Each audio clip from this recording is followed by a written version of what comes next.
السلام علیکم ورحمۃ اللہ وبرکاتہ۔ مبارک زبان چینل کی نئی ویڈیو میں پھر سے آپ سب کو خوش آمدید۔ نئے آنے والے ناظرین سے میری گزارش ہے، ویڈیو میں آگے بڑھنے سے پہلے اگر آپ نے ابھی تک ہمارے چینل مبارک زبان کو سبسکرائب نہیں کیا ہے تو چینل کو سبسکرائب کریں تاکہ عربی گرامر کے متعلق ہر معلوماتی ویڈیو سب سے پہلے آپ تک پہنچ سکے۔ کل کے سبق میں ہم نے کلمے کی 3 قسموں اسم، فعل اور حرف میں سے اسم کو پڑھا تھا اور اس کی قسموں کو پڑھا تھا۔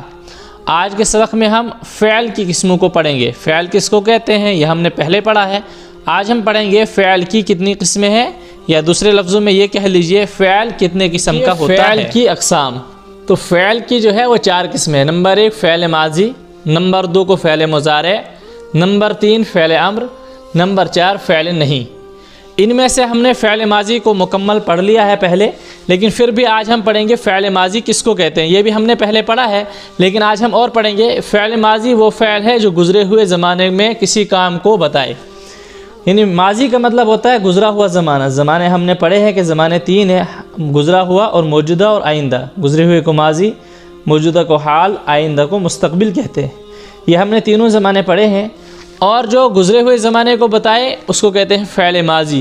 جیسے ضربہ، ضربہ کا ترجمہ ہم نے یہاں پر لکھ کے رکھا ہے، ضربہ مارا اس ایک مرد نے، اس ایک مرد نے مارا، تو یہ گزرے ہوئے زمانے کو بتاتا ہے۔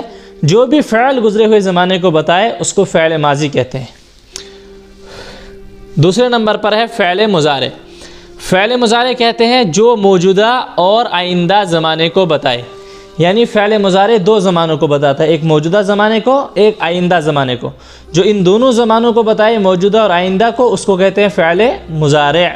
جیسے یضرب، یضرب کا ترجمہ ہے فی الحال مارتا ہے یا آئندہ مارے گا وہ ایک مرد۔ فی الحال اور آئندہ یہ 2 زمانوں کو بتاتا ہے۔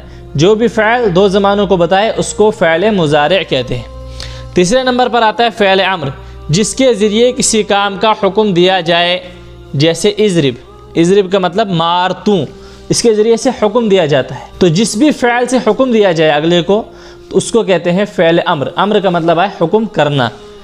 پھر ہے فعل نہیں، جس کے ذریعے کسی کام سے روکا جائے۔ جسے لا تضرب، مت مار تو فعل نہیں کا مطلب ہے مت مار تو۔